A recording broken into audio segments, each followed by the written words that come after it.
On va revenir chez nous dans un tout autre ordre d'idées maintenant. Il y a le service des incendies de Québec qui a déposé un rapport alarmant sur les installations des indignés au Jardin Saint-Roch. Julie, en fait, ils doivent maintenant quitter au plus vite, là. Exactement, Pascal. La décision qui a été rendue à 9h30 ce matin par le maire Régis Labaume, donc il se base sur ce service des incendies. Je vous montre le site. On demande vraiment d'enlever les tentes. On a quelques heures pour faire ça. Regardez l'installation un peu plus permanente qui avait été érigée ici en bois. Il faut l'enlever le plus rapidement possible. Regardez, jusqu'ici dans le campement. On va aller voir tout de suite une indignée parce qu'on dit que le site est dangereux. Le maire dit on respecte le message, ils peuvent continuer de manifester, mais tout de même, ils ont quelques heures pour lever le camp, sinon c'est la police qui va s'en mêler. On est en compagnie de Pascale-Marie Milan, qui est une indignée. Alors, Madame Milan, comment vous réagissez d'abord à cette décision du maire Labaume?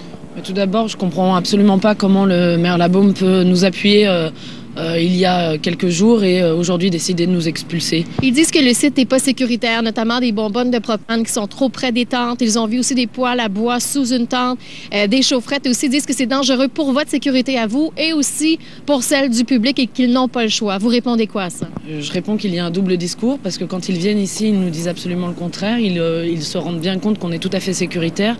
Vous pourriez même regarder dans la tente, le poêle à bois n'est pas du tout utilisé. Ils nous ont dit qu'on ne pouvait pas l'utiliser et nous n'allions pas l'utiliser. À chaque fois qu'ils nous ont donné des recommandations, on les a appliquées. Donc, justement, vous pensez que c'est un prétexte, l'aspect sécurité, pour vous évincer? Oui, c'est un prétexte, clairement, pour nous évincer parce qu'on dérange.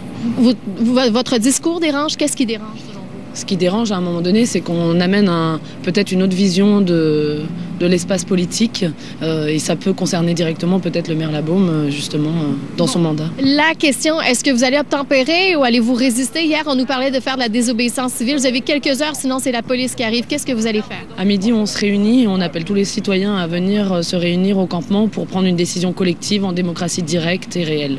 Donc, voilà. Vous allez prendre une décision ensemble, vous allez passer au vote. Y a-t-il des gens dans le groupe qui ont fait part de leurs intentions de rester coûte que coûte? Je crois que l'avis de tout le monde sera entendu lors de la réunion de midi et je vous invite à rester pour y assister. D'accord. Voilà. Alors, il y a peut-être, vous allez voir ce qui va sortir de cette réunion-là. Merci beaucoup à vous. Alors, ça reste à suivre. Il y a une réunion, donc, comme vous venez de l'entendre, à midi. Ils vont voter. On va voir ce qui va se passer. Là, on attend. On a vu déjà un policier qui se promène sur le site. Le service des incendies est censé venir les rencontrer pour leur expliquer la raison pour laquelle on recommande la fermeture du site. Et réunion à la ville à 16h pour faire le point là-dessus. C'est à suivre, Pascal. Merci beaucoup, Julie. Merci, au revoir. À plus tard, au revoir.